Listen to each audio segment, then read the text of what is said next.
को करो सो प्रेम प्रणाम। अशुभ हरण मंगल करण धनी श्रीदेव चंद्र जी नाम। श्री प्राणनाथ निज कुलपति श्री महराज सुना। तेज कुंवर श्यामा युगल को पल पल करो प्रणाम। पिया जी को पल पल करो प्रणाम। बच्चों सबको प्रणाम जी।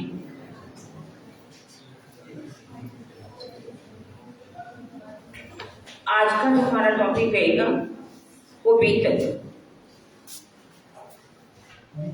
हाँ, सबसे पहले मैं आपसे पूछूंगी बीतक किसे कहते हैं? किसी को मालूम है बीतक कहते किसे हैं? हाथ खड़ा करके बताइए। बताओ बेटा, आपका क्या बीती हुई बात।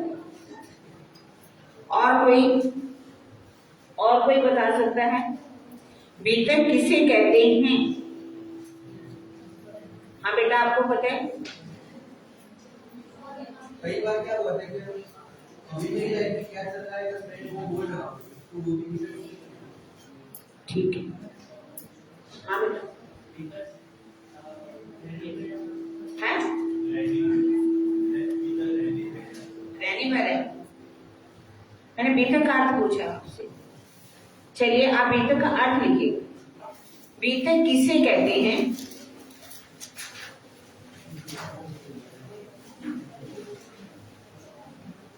परम धाम में आने से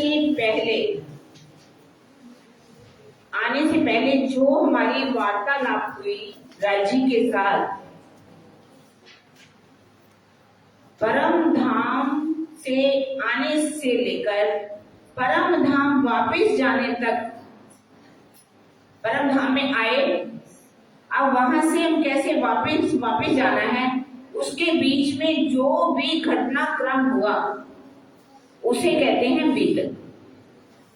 समझ आई? परम धाम में हमने इश्क रबत किया पहला दिन। देखिए, पहला दिन है इश्क रबत हुआ परम धाम में। जो भी राज्य से हमने क्या किया? इश्क रबत किया। क्या कहा हमने? हमारा इश्क बड़ा है, हम आपके आशिक हैं।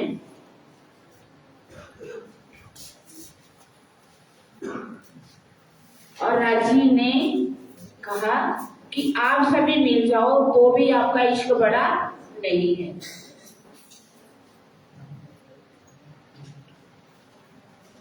वो इश्क रबत। और उसके बाद राजी ने जब दिल में ले लिया कि अब मैं अपने इश्क की पहचान इनको करवाऊं, और हमें परम धाम में उनकी साहिबी के बारे में भी पता नहीं। समझ आ रही है? परम धाम में राजी की साहिबी क्या है उसके बारे में भी हमें पता नहीं। परम धाम के अंदर ही यमुना जी के, देखिए रंगमहल है ना अपना, सबको चर्चनी आ रही है थोड़ी थोड़ी। सामने क्या है? अक्षरधाम। अक्षरधाम भी तो परम धाम के अंदर है। हाँ? और अक्षरधाम हम जब आपने कल भी सुना, 9वीं क्या है? 9वीं भौम में क्या है हमारी? दूरदर्शिका। सबको बहुत अच्छी पता चल गई। दूरदर्शिका में राजी जब बैठते हैं ना पूरब की ओर, तो सामने हमें दिखाते हैं कि ये है अक्षरधाम। ये क्या है? अक्षरधाम। पर हमने कभी भी पूछा ही नहीं, राजी क्या ये अक्षरधाम में भी आप कभी हमें घुमाने लेके गए? क्यों नहीं लेके गए? ये अक्षरधाम कहाँ पर है, कैसा है? क्योंकि जब भी 3 बजे हम घूमने के लिए जाते हैं, 25 पक्षों में घूमते हैं, और 25 पक्षों में अक्षरधाम भी आता है। समझ आई बच्चों? बात समझ आ रही है? अक्षरधाम भी परम धाम में रंग महल के सामने, ठीक जमुना जी के जितनी दूर जमुना जी बीच में सेंटर में है, और उसके बाद 7 वन है, और उधर है अक्षरधाम। रंग महल के बिल्कुल सामने जमुना जी के पास अक्षरधाम है हमारा। रांची दिखाते हैं, लेकिन कभी भी हमें ये पता ही नहीं कि अक्षरधाम हम क्यों नहीं जाते, कभी गए क्यों नहीं। क्योंकि जब तक रांची दिल में ना ले लें, हमें अक्षर ब्रह्म के बारे में जानने की कभी उत्सुकता नहीं, इच्छा ही पैदा नहीं हुई कि हम पूछें कि रांची अक्षर धाम कौन सा है, अक्षरधाम में कौन रहते हैं। और सुनिए, आप सब जानते हैं अक्षर ब्रह्म रोज, मतलब सुन रहे थे आप, अक्षर ब्रह्म जो है दर्शन करने के लिए रोज कितने बजे आते हैं? कितने बजे आते हैं? 9 बजे। और कोई बच्चा बताएगा अक्षर ब्रह्म कितने बजे दर्शन करने के लिए आते हैं? 6:30 बजे, 9 बजे। आप बताओ बेटा। नहीं पता, कोई बात नहीं, मैं बताऊंगी। 7:30 बजे, 7:30 बजे अक्षर ब्रह्म सुबह प्रतिदिन दर्शन करने के लिए आते हैं रांची के। लेकिन कभी भी आत्माओं ने देखा नहीं कि ये कौन पुरुष है। जब रांची ने दिल में ले लिया कि मैं अपनी साहिबी के बारे में बताऊं कि मेरा सत अंग अक्षर ब्रह्म भी है, मेरा ही सतंग अक्षर ब्रह्म भी है। और ये अक्षर ब्रह्म क्या करता है, कुछ मालूम है बच्चों? आप एक देरी से सुन रहे हैं? हाँ, वेरी गुड, बताइए बेटा। दुख का खेल बनाते हैं। हाँ, दुख का खेल बनाते हैं। हाँ, क्या करते हैं वो? खेल बनाते हैं और मिटाते। एक ये आपको सबको मालूम है कि एक गैलेक्सी नहीं है, बेशुमार ब्रह्मांड है। कितने ही 14 लोगों के ब्रह्मांड हैं। जैसे कि हवा में कण उड़ते हैं ना, हवा में, इसी तरह से ही ब्रह्मांड बनाते हैं और मिटाते। आपने देखा होगा कभी अभी हम रात को और छत पे जाएं और तारे देखते हैं ना, तारा टूट रहा है, ऐसा सोचिए ना। तो भाव क्या है कि ये ब्रह्मांड बनते रहते हैं और मिटाते रहते हैं। जैसे कि एक बच्चा हो, वो रेत के किनारे पर चला जाए, किनारे पर, और क्या करते हैं, रेत में बैठ करके हम क्या बनाते हैं, जो पैर रख लेते हैं, मिट्टी से छोटी छोटी झोपड़ियां बनाते हैं, घर बनाते हैं, फिर थोड़ी देर बाद तोड़ देते हैं। ऐसे ही अक्षर ब्रह्म अपने हुक्म से, स्वयं अक्षर ब्रह्म भी नहीं बनाते, वो अपने हुक्म से ब्रह्मांड बनाते रहते हैं और मिटाते मिटते रहते हैं। इस बात की जानकारी परम धाम की आत्माओं को नहीं। उनकी साहिबी कितनी बड़ी है, जैसे एक उदाहरण बताती हूं मैं आपको। एक राष्ट्रपति हूं मान लीजिए, और राष्ट्रपति जो है वो अपने घर में रहते हैं। घर में तो प्रेम की लीला करते हैं। कौन सी लीला करते हैं? आनंद की लीला। और ऑफिस में जाकर के कौन सी लीला करते हैं? साहिबी की। उनकी साहिबी होती है वहां पर, समझ आएगी। अब वो राष्ट्रपति घर में रहते हैं तो उनकी वाइफ जो है उनकी साहिबी नहीं जानती। आज तो जानती है, मैं ऐसा मां बता सकते नहीं हूँ, एक उदाहरण के रूप में। मान लीजिए वो कभी निकली नहीं अपने पति के साथ, पति लेके नहीं गए, तो राष्ट्रपति साहब घर में आते हैं तो पत्नी क्या कहती है, सुनिए जी, ये पानी पिला दीजिए, ये कर दीजिए, वो कर दीजिए। राष्ट्रपति सोचते हैं मेरा जो इतना रोग चलता है, इतना हुक्म चलता है, और ये मेरे पे हुक्म चलाती रहती है ना। तो उन्होंने कहा अच्छा आज तैयार हो जाओ, कल 15 अगस्त है, 26 जनवरी को चढ़ाते हैं शायद लाल किला पर, है ना। 26 जनवरी है, आप मेरे साथ चलना, मैं तुम्हें घुमाने लेके चलूंगा। अब जैसे ही राष्ट्रपति भवन में टाइम हुआ सुबह का, गाड़ियां आ गई चारों तरफ, और राष्ट्रपति महोदय बैठे और उनकी पत्नी भी बैठ गई साथ में। अब वो वहां जाकर के देखती है कि राष्ट्रपति जैसे ही गए वहां पर तोपों की सलामी हो रही है, फूलों की बारिश हो रही है, कैसे सब उनके स्वागत कर रहे हैं, उनके सामने कैसे परेड निकल रही है, सब कुछ हो रहा है, बड़े बड़े लोग उनके झुक रहे हैं। तब उसे पता चला ओहो मैं तो इनको कुछ समझती नहीं, है ना। ऐसे ही परम धाम की आत्माएं वो अपने राज्य को समझती नहीं है, उनका साहिबी का स्वरूप क्या है। प्रेम का स्वरूप तो देखा उन्होंने, लेकिन साहिबी के स्वरूप के बारे में कुछ भी जानकारी नहीं। राजी ने जब दिल में ले लिया तो अक्षरधाम को दिखा दिया। अक्षरधाम ने किसको देख लिया? राजी को। पहले देखते थे, ऐसा नहीं देखते थे, पूरा थोड़ा सा अपना मुंह करते थे, सामने दिखाए ना थंब लगे हुए हैं जहां पर, वहीं पर उनका सिंहासन लगता है। 7:30 बजे आते थे, दर्शन करके चले जाते थे। आज उन्होंने मुड़ करके जैसे शाम ज्यादा देखा, और किसने देख लिया? अक्षर ब्रह्म ने सखियों को देख लिया, और सखियों ने किसको देख लिया? क्योंकि राज्य ने दिल में ले लिया। जब तक राज्य दिल में नहीं ले लेते तब तक आत्माओं के दिल में, रूहों के दिल में आ ही नहीं सकता, और अक्षरधाम के दिल में भी आ सकता। तो सखियों ने पूछा कि ये पर पुरुष कौन है, ये पुरुष है कौन? हमने तो कभी देखा नहीं, अनादि काल से लीलाएं चल रही है परम धाम में। परम धाम जो है विषय में भी रहेगा, वर्तमान में है, और पहले भी था। भूतकाल, विषयकाल, वर्तमान काल, तीनों कालों में जो रहे वही अक्षरा थी। अनादि उनको कहा गया, जो तीनों कालों में रहते हैं। आदि जो है, आदि का मतलब होता है आदि नारायण, कहते हैं ना, आदि नारायण संसार में जानते हो सभी, आदि नारायण के द्वारा ही ये खेल चलता है। तो आदि का मतलब होता है जिसका अंत हो। आदि जो बनता है और मिट भी जाता है। लेकिन राज्य जो है अनादि काल से लीला परम धाम में हो रही है, होती रहेगी। कारण बन गया खेल का। रूहों ने मांग लिया कि, उन्होंने पूछा कि ये कौन पुरुष है, तो उन्होंने बता दिया कि ये मेरा अंग सतंग अक्षर ब्रह्म है। और क्या करता है? खेल बनाता और मिटाता। दिल में ले लिया कि अब हमें खेल देखना है ना। रांची से इश्क रबत कैसे होता है, बातें होती हैं लंबी, इश्क रबत होता है। सारे खेल के बारे में बता दिया था, तुम खेल में जाओगी मुझे भूल जाओगी।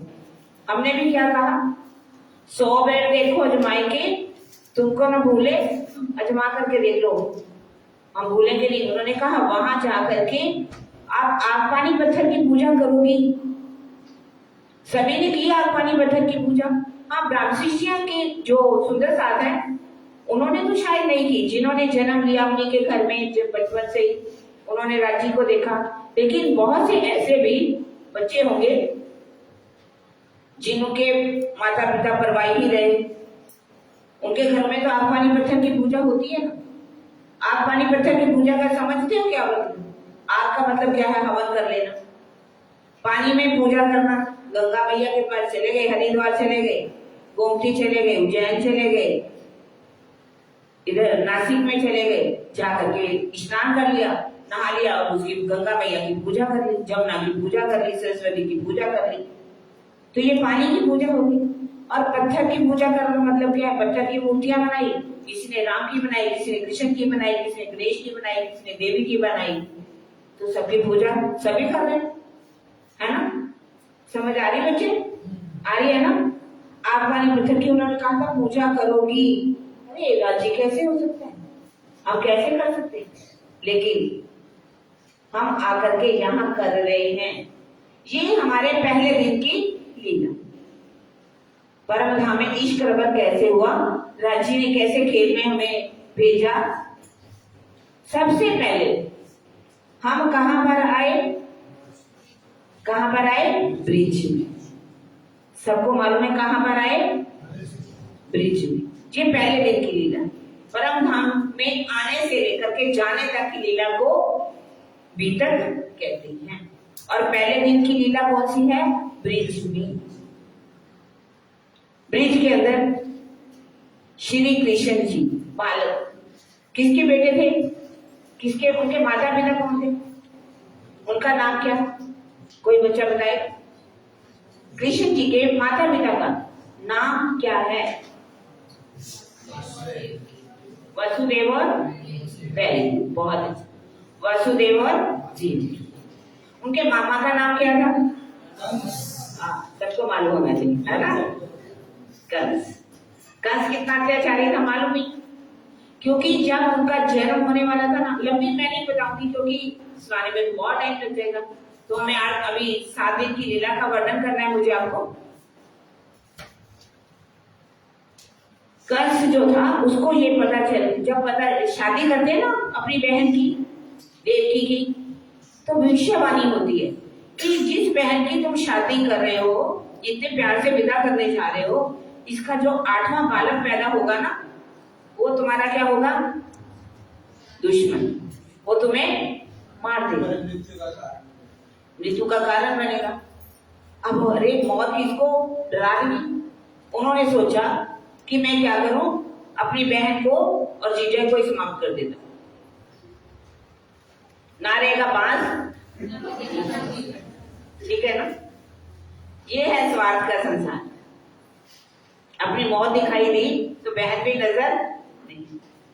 तो वासुदेव जी ने कहा कि तुम्हारा आपका दुश्मन कौन बनेगा? 8वां बालक।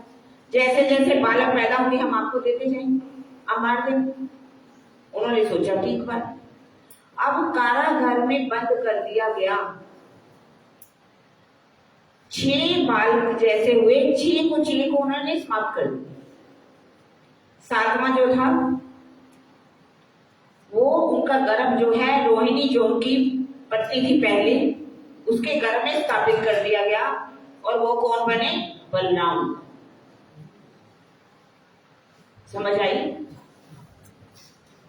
और 8वां जब बालक होने वाला था तो विष्णु भगवान ने आकर के दर्शन दिया चतुर्भुज स्वरूप में। चतुर्भुज रूप, आप सब कहते हैं कि चतुर्भुज रूप में दर्शन दिए। क्या विष्णु भगवान की 4 बाजू हैं?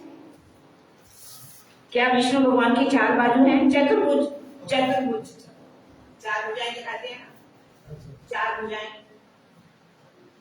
समझ आई मुझे? 4 भुजाएं होती है तो क्या कहते हैं? चतुर्भुज स्वरूप। वास्तव में 4 भुजाएं नहीं होती, 4 शक्तियां होती हैं। 4 शक्तियां होने के कारण चतुर्भुज स्वरूप कहा गया है। उनके पास क्या है? चक्र है, सुदर्शन चक्र। चक्र जो एक होती गदा, है ना? एक चक्र, एक गदा और एक पदम, और एक होती है चक्र, गदा, पदम, और चौथी एक और होती है। ठीक है? 4 शक्तियां उनके पास होती है। चक्र का अर्थ क्या होता है? चक्र मैंने सुदर्शन चक्र कहते हैं संगठन। भाव होता है जो भी राजा राज्य करता है उसके पास संगठन होना चाहिए। ठीक है ना? और गदा का मतलब क्या है? गदा का मतलब होता है शक्ति, लड़ने की शक्ति। उसके पास शक्ति का होना बहुत जरूरी। पदम का मतलब होता है ऐश्वर्य। ऐश्वर्य का मतलब क्या है? पैसा। चक्र, गदा, शंख। हाँ, शंख। शंख, शंख का मतलब क्या होता है? ज्ञान का स्वरूप। उन्हें ज्ञान होता है, ज्ञान। जैसे कि मान लीजिए मैं एक उदाहरण बताती हूँ आपको। इसमें आपको किसी को भी अलंकारिक मायना बताने में आपको बहुत आसान रहेगा। ठीक है? जैसे कि मान लीजिए नरेंद्र मोदी देश के क्या है? प्रधानमंत्री। यदि उनकी पार्टी में संगठन ना हो तो पार्टी चलेगी? पढ़े लिखे बच्चे हैं, सब मालूम है संगठन का होना जरूरी है। चक्र किसका निशान है? संगठन। गदा किसकी निशानी है? शक्ति की। उसके पास 3 सेनाएं, 3, जल सेना, वायु सेना, थल सेना, ठीक है ना। 3 सेनाएं उन्हीं के अंडर होती। और एक बताया आपने शंख। शंख का मतलब होता है ज्ञान, ज्ञान की शक्ति। यदि उनके पास ज्ञान ना हो, सारे देशों का ज्ञान ना हो, अपने देश के बारे में ज्ञान ना हो, तो वो राज्य चल सकता है? नहीं चलेगा ना। पदम का मतलब हुआ है कि हर तरह से उनके खजाने में पैसा होना चाहिए। पूरी पदम ऐश्वर्य। ऐश्वर्य का मतलब वो नहीं कि बड़े बड़े ठाठ, ऐसा नहीं। हाँ, क्या है? चारों शक्तियां होने के कारण विष्णु स्वरूप को क्या कहा जाता है? चतुर्भुज स्वरूप। उन्होंने आकर के दर्शन दिया। उन्होंने कहा कि आप पूर्व जन्म में राजा रानी, और आपने इच्छा क्या की थी कि जब दान किया था कि आप जैसा बेटा हमारे घर में जन्म, समझ आ रही है बच्चे? आप जैसा बेटा हमारे घर में जन्म ले। तो आप, उन्होंने कहा मैं ही आपके घर में जन्म लेने वाला। तो आप, उन्होंने कहा ऐसा करना, ये जो बालक पैदा होगा आपके घर में, उसको आप नंद बाबा के घर जाकर के गोकुल में छोड़ा, ब्रिज में छोड़ के आना। तो उन्होंने कहा कि कैसे छोड़ सकते हैं? बाहर इतने बड़े सैनिक खड़े हैं, हमारे पैरों में बेड़ियां हैं, हाथों में हथकड़ियां हैं, कैसे निकलेंगे? उन्होंने कहा इसकी चिंता आपको नहीं करनी, ठीक है ना। जैसे उसके बाद उस बालक ने जन्म लिया उनके घर, और वही नंद बाबा छोड़ करके कहां पर आए? ब्रिज के अंदर नंद बाबा के घर। उनके घर वहां पर एक बालिका ने जन्म लिया था। उस बालिका को लेकर के आते हैं। कैसे जमुना जी पार करते हैं वो सब शॉर्ट में बताएंगे। अब वो बालिका को लेकर के आते हैं, तो जैसे ही कंस को पता चला कि बच्चे ने जन्म ले लिया है, पता चला कि लड़की है, लेकिन डर है, पर उस लड़की को जैसे ही उसने उठा करके उस पत्थर पर मारना चाहा, लड़की आकाश में उड़ गई। उसने कहा कंस तू मुझे क्या मारेगा? मुझे मारने वाला तो जन्म, तुझे मारने वाला तो जन्म ले चुका। अब उसने वो बालक जैसे ही नंद बाबा को पता चला, नंद बाबा को कि घर में बालक ने जन्म लिया, इतनी खुशियां मनाई गई। वो बालक, उस बालक के अंदर, कृष्ण जी के अंदर कौन आता है? राज्य की शक्ति। समझ आई? राज्य की शक्ति, राज्य का आवेश किसके घर में प्रवेश करता है? उस बालक के अंदर। समझ आई बच्चे?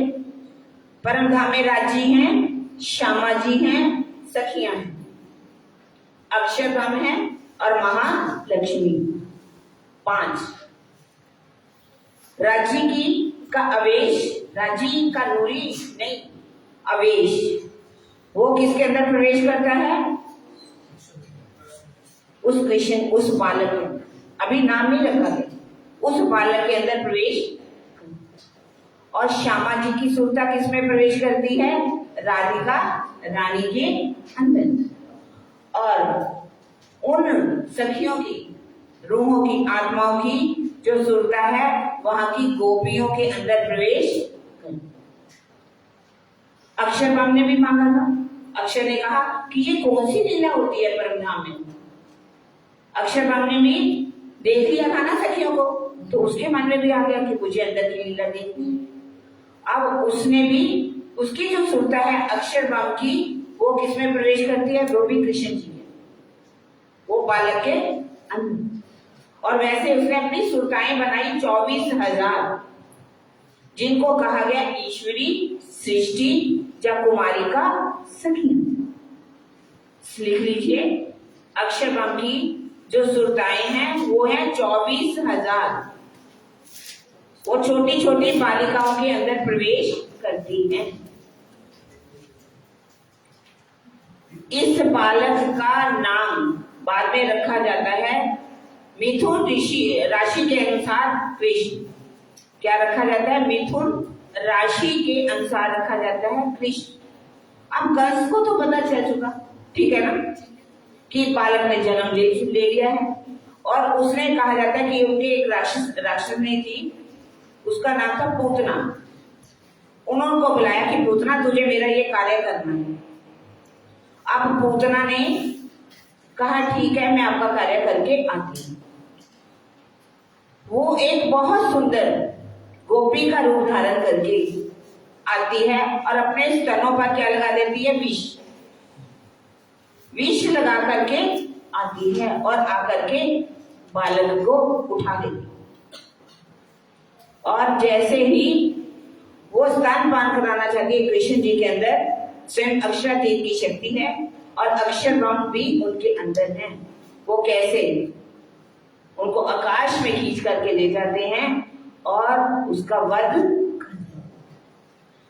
यशोदा मैया उसके बाद इतना डर जाती है, इतना डर जाती है, वो किसी को भी देती नहीं। और उनका दर्शन करने के लिए कौन आते हैं? शिव जी। कौन आते हैं? शिव जी। शिव जी दर्शन करने के लिए आते हैं। यशोदा मैया को कहते हैं कि यशोदा मैया दर्शन करा दो। वो कहते हैं नहीं, क्योंकि शिव जी क्यों दर्शन करने के लिए आए? क्योंकि शिव जी हर पल ध्यान में डूबे रहते। शिव जी बहुत, शिव जी के बारे में भी मैं आपको पहचान करवाती। शिव जी जटाएं क्यों रखते हैं? उनके सिर पर चंद्रमा क्यों है? गले में सांप क्यों है? ऐसा बहुत कुछ है, लेकिन समय बहुत कम, हमें पहचान आपको सादे की करानी है। शिव जी ऐसा रूप धारण करके जब आते हैं तो वो कहते हैं कि दर्शन करा दो, कहते मैं नहीं कराऊं। लेकिन कृष्ण जी जो है बहुत रोते हैं, बहुत ज्यादा, और वो उठा समझ आती है कि ये जाना चाहते हैं बाहर। वो ढक करके बड़े अच्छी तरह से कपड़े में दर्शन कराने के लिए आती है। शिव जी उनका दर्शन करते हैं और उनका उसके बाद उनकी परीक्षा लेने के लिए कौन आते हैं? ब्रह्मा जी। परीक्षा कौन लेते हैं? ब्रह्मा जी। ब्रह्मा जी को हमेशा अहम रहता है कि मैं 4 वेदों का, ये शिक्षा जो है, ज्ञान जब बहुत किसी को आ जाता है ना तो अहंकार भी आ जाता है। तो ब्रह्मा जी को इस बात का अहंकार था कि मैं 4 वेदों को ज्ञाता, तो ये कौन से कहते हैं कि पारब्रह्म आ गए, पारब्रह्म आ गए। वो सोचे मैं परीक्षा ले लूं इनकी। परीक्षा लेने के लिए क्या करते हैं? वहां के जितने भी ग्वाल वाले हैं, बछड़े हैं, सबको उठा करके जा करके बंद कर देते हैं एक गुफा के अंदर। आगे बहुत भारी पत्थर रख देते। थोड़े दिन बाद फिर आते, सोचते हैं कि वो कृष्ण कैसे लीला कर रहा हो, तो आके देखते हैं कि वहां ज्यों की त्यों लीला हो रही है। क्योंकि अक्षर ब्रह्म के एक हुक्म से इतने ब्रह्मांड बन जाते हैं, तो ग्वाल बाल बनाने में, गाय बछड़े बनाने में क्या मुश्किल। ब्रह्मा जी को पता चल जाता है कि यही पार ब्रह्म है। अब वो उनकी जूठन खाने के लिए, उनकी जूठन खाने के लिए तरसते हैं। और इधर उनको पता चलता है राजी को कि ये अब ये जूठा लेना चाहते हैं, तो उन्होंने उनका अहंकार भी तो तोड़ना था। कहते हैं कि ग्वाल वालों, आज क्या करना है आपको? आज कोई भी पत्तल छोड़ना नहीं, पत्तल नहीं छोड़ना आपको, जूठी सब लेकर के रोल करके गांव के मुखों में डाल दो। वो सोचते हैं कि ये खाएंगे खाना और इसमें से मैं जूठन खा लूं। फिर सोचते हैं अरे ये तो नहीं मिला, अब ये कुल्ला करेंगे, जमुना जी में जाकर के क्या बन जाते हैं? मछली, मछली बन के घूमते हैं। लेकिन उन्होंने कहा आज किसी को भी कुल्ला नहीं करना, कुल्ला तो करना है लेकिन पानी अंदर, जूठन नहीं मिलती। फिर वो कैसे माफी मांगते हैं, चरणों में गिर जाते हैं, आकर के पहचान कर लेते हैं, दर्शन उनको होते हैं। और वहां गोपियों के साथ परम धाम की आत्माएं हैं, उनके अंदर प्रेम में लीलाएं होती हैं, बहुत प्रेम से लीलाएं होती हैं। माखन की लीला, दान की लीला, ना जाने आप सबको जानते होंगे। आप इंद्र देवता जी रह गए, इंद्र देवता, क्योंकि राजी ने पहले कह दिया था वहां जाकर के आपको किसी देवी देवता की पूजा करनी, और वहां पूजा किसकी होती थी? इंद्र देवता की। इंद्र देवता की पूजा होती थी। उन्होंने सोचा राजी ने कि अब मुझे इनसे इंद्र देवता की पूजा नहीं करना। उन्होंने कहा कि आज इस बार आप इंद्र देवता की पूजा नहीं करोगे, आप किसकी पूजा करो? देखो गोवर्धन पर्वत है, गोवर्धन की पूजा कर लीजिए। ठीक है जी, ठीक है। अब वो अपने घरों से मालपूड़े बना करके, सब सामान बना करके लेके आती हैं। स्वयं कृष्ण जी जिनके अंदर अक्षातीत हैं, वो उनका भोजन लेते हैं। और जब ये बात इंद्र देवता को पता चलती है कि मेरी पूजा में कोई भी नहीं, इससे भाव क्या है कि परम धाम की ब्रह्म शिष्या किसी भी देवी देवता का पूजन नहीं कर। राजी ने पहले ही करने दी, ब्रिज में भी मना कर दिया कि आपको पूजा नहीं करनी। इंद्र देवता ने कितना जल बरसाया, चारों तरफ पानी ही पानी हो गया। कहा जाता है कि सब जगह पानी इतना हो गया, पर उन्होंने अपनी एक उंगली पर किसको उठा लिया? गोवर्धन पर, और सबकी रक्षा की।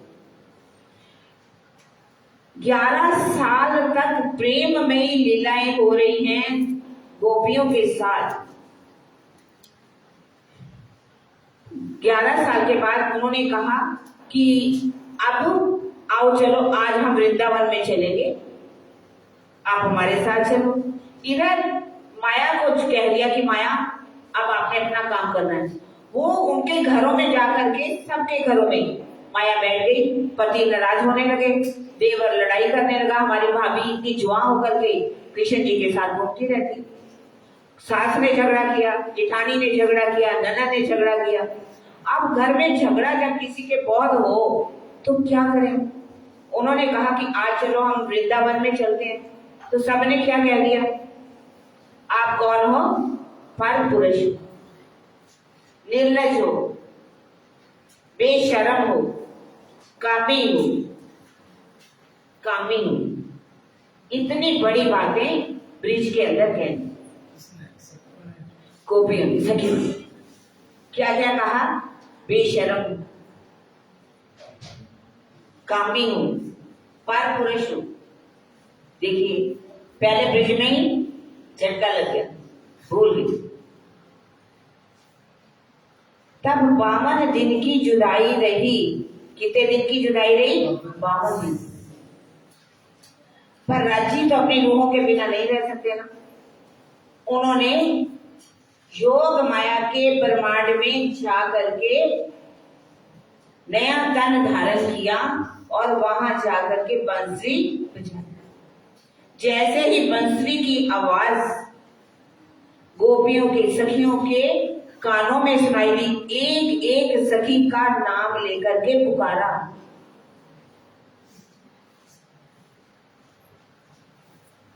इतना विरह आ गया, इतना विरह आया, जो घर में काम कर रही थी। जैसे कल सुन रहे थे ना, पतियों को नहला रही थी तो लोटा छाती पर, बालकों को दूध पिला रही थी तो बच्चे को जमीन पर पटक दिया, ससुराल सामने आ गया तो उसको धक्का लगा दिया। विरह में उन्होंने घर छोड़ दिया। ये थी तामसी सखी। तामसी का मतलब होता है जो समर्पण में सबसे आगे हो, उनको तामसी कहा गया। दो तरह से लिया जाएगा। यहाँ कुर्बानी में जो सबसे आगे हैं उनको तामसी कहा गया। वैसे तामसी वो कहा जाता है जिनको बड़ी जल्दी बार बार पर क्रोध आ जाए। छोटी सी बात हुई नहीं, क्रोध आया, लड़ाई झगड़ा गया, उनको तामसी कहा जाता है।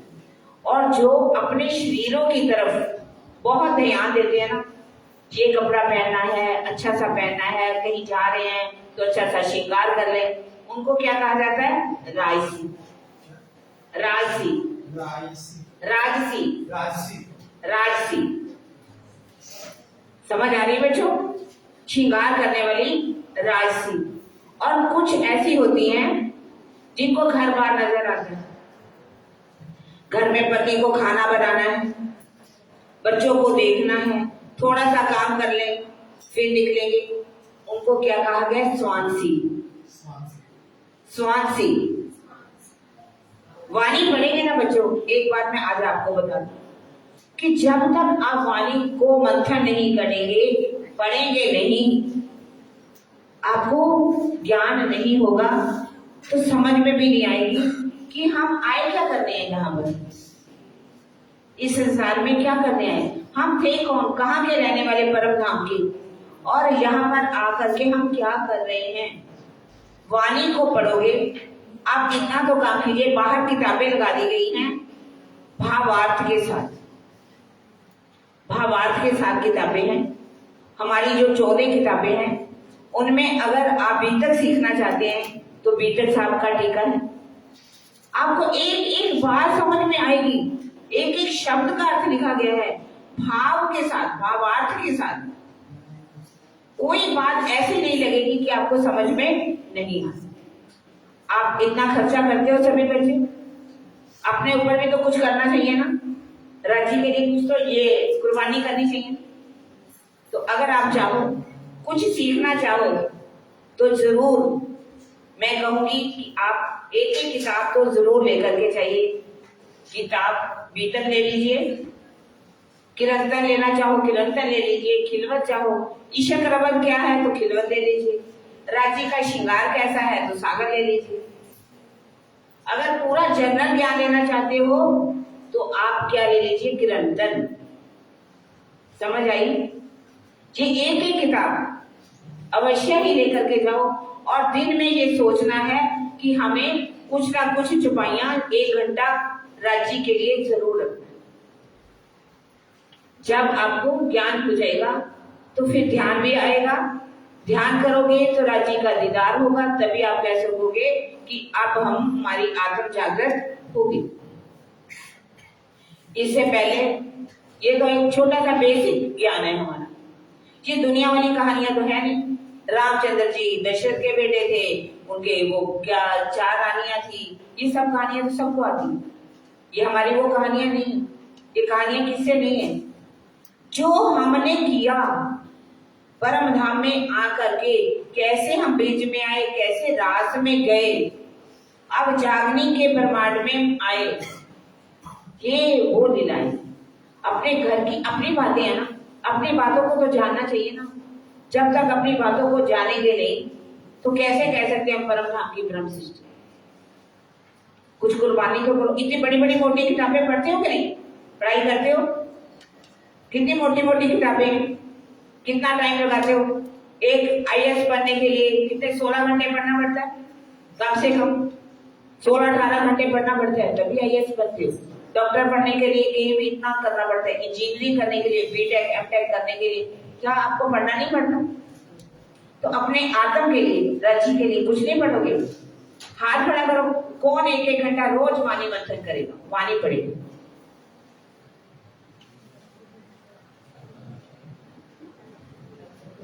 आप नहीं?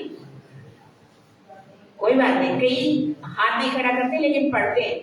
आप मानिए, मैं आपको सच बात बताती हूँ, पहली बार सरकार श्री ने जब टीका किया था तो सरकार ने सबसे हाथ खड़ा करवाए थे, कौन है जो वाणी मंथन करेगा, डेली पढ़ेगा चौपाइयां कुछ 1 घंटा वाणी मंथन करेगा।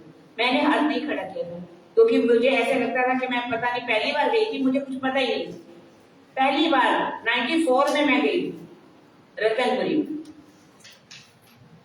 लेकिन जब टीका, सबसे पहला टीका मैंने ही लिया और सरकार श्री ने कहा कि 3 किताबें, 3 कुछ प्रकरण ये पढ़ के आना, और 3 प्रकरणों को मैं ऐसे याद करके गई थी ना, सरकार श्री ने मुझे बुला करके हार पहनाया, रुमाल दिया। तब से मेरे राज्य सरकार श्री का आशीर्वाद मेरे साथ है। और मैं चाहती हूँ वो आशीर्वाद आप सबको भी मिले, आप भी आगे बढ़ो। वाणी मंथन अवश्य ही करो। वाणी मंथन के बिना ये आत्म जागृत नहीं हो सकती।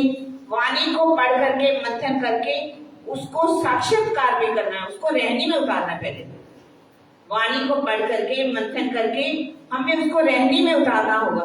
रहनी में उतारे बिना कभी भी हमें अपने बारे में जानकारी नहीं।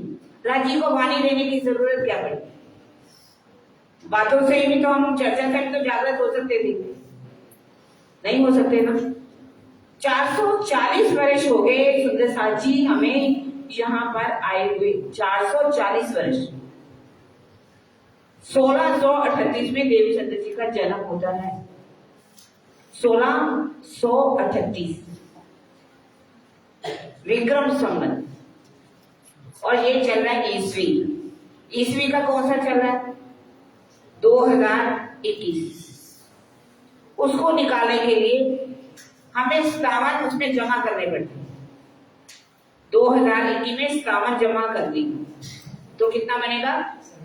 2078 है। इस तरह से भाग क्या है, लगभग 440 वर्ष हमें हो गए और होने वाले हैं। अभी तक हमें कोई पहचान नहीं थी। हमारी आत्मा ना जाने कितने तनों में बैठ करके इस लीला को देख रही है। कब जागृत होंगे? बार बार आत्मा आएगी जाएगी बैठेगी, फिर हमारे जीव को तो कुछ मिलने वाला नहीं। अगर हम जागृत होना चाहते हैं, ये अनमोल समय है हमारे पास। राज जी ने हमें 4 वस्तुएं दी, बताया था शायद कल भी। मानव तन मिला आपको, मानव तन मिला, 28वां कलयुग मिला, भरतखंड मिला, भरतखंड, ये भारत में जन्म, भरतखंड 9 खंड है बेटा, 9 खंडों में ये एक खंड है भरतखंड। और उसके ऊपर उस अक्षरातीत राज्य की हमें पहचान हो जाना। वृथा का निगमोरे पामी पदारचार, उत्तम मानव खंड भरतनो श्रेष्ठ कुली सिद्ध। व्यर्थ मत जाने दो 4 चीजों, और इसी को पा करके हम अपनी आत्म को जागृत करें, वाणी मंथन करें। वाणी मंथन करके उसको रहनी में उतारें, अपने प्रीतम को साक्षात्कार करें। वो इश्क, जिस इश्क की बाजी लगा करके हम आए हैं, सिद्ध कर दे कि राजी हम भी आपसे प्रेम करते, हमने भी अपना प्रेम करके दिखा दिया। जो राज्य से प्रेम करते हैं ना, राज्य उनसे इतना प्रेम करते हैं, आप पढ़ाई में भी सबसे आगे होंगे। मैंने ऐसे बच्चों को भी देखा है, सच बताती हूँ मैं आपको। सरकारश्री का प्रोग्राम होता था, वो छोटे छोटे 10-12 साल के बच्चे वो कहते थे हमने जाना ही जाना है। अब शिविर लगा, घर में कहने लगे कि हम तो जाने हैं। उन्होंने कहा पढ़ाई कैसे छोड़ के जाओगे, पढ़ाई भी तो कोई चीज होती। पर उनका विश्वास इतना था, जैसे ही वो शिविर में गए, गवर्नमेंट की तरफ से कहा कि सफाई करने के कारण कितने दिन का छुट्टी, हॉलीडे। पढ़ाई भी खराब नहीं गई और वो शिविर भी अटेंड किया। आज वो अच्छे अच्छे पदों पर काम कर रहे हैं। सब राज्य की मेहर इतनी है, सबसे आगे, वाणी में भी आगे, वाणी गायन में भी आगे, प्रवचनों में भी आगे, जागनी में भी आगे। राज्य आप पर मेहर नहीं करेगी, राज्य आप पर भी मेहर करेगी। आप आए हो ना, तो कुछ संकल्प करके जाओ कि हम भी कुछ करेंगे, वाणी मंथन अवश्य ही करेंगे। राज में कैसे सखियां गई, जो राजसी सखियां थी उन्होंने उल्टा पुल्टा श्रृंगार किया। श्रृंगार कैसा किया? उल्टा। उल्टा श्रृंगार करने का मतलब क्या है? एक आंख में अंजन लगा दिया, काजल, दूसरे में रहने। जो नाक का था वो कान में डाल लिया, कान का नाक में डाल लिया, पैरों का गले में डाल लिया, गले का पैरों में। एक तरफ कि हमें अपने प्रीतम से मिलने जाना। और जो स्वांसी सखियां थी, सोचा कि अरे घर वाले क्या कहेंगे, काम कर ले फटाफट फिर जाते।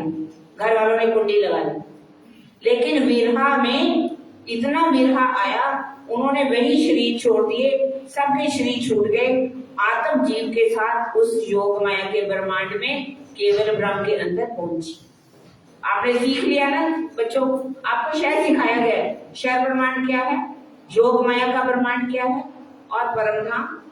3 ब्रह्मांडों के बारे में सुना, आज पता है। उसके 4 बात बताए आपको योग माया के ब्रह्मांड के। अव्यकृत ब्रह्म, सबलिंग ब्रह्म, केवल ब्रह्म, सत्स्वरूप ब्रह्म। उस केवल ब्रह्म के अंदर नया वृंदावन राज्य ने सजा दिया, जहां पर सब आत्माओं ने प्रवेश किया। नए इतने सुंदर श्रृंगार मिल गए उनको प्रवेश करते ही। कैसे रास की लीलाएं की, बहुत कुछ होता है। हम रास में भी गए, रास की लीलाएं खेली, बीच में सखियों के अंदर क्या आ गया, अहम आ गया। सखियों अंदर क्या आ गया, अहम आ गया। क्योंकि राजी पता इतना प्यार करते हैं ना आत्माओं से।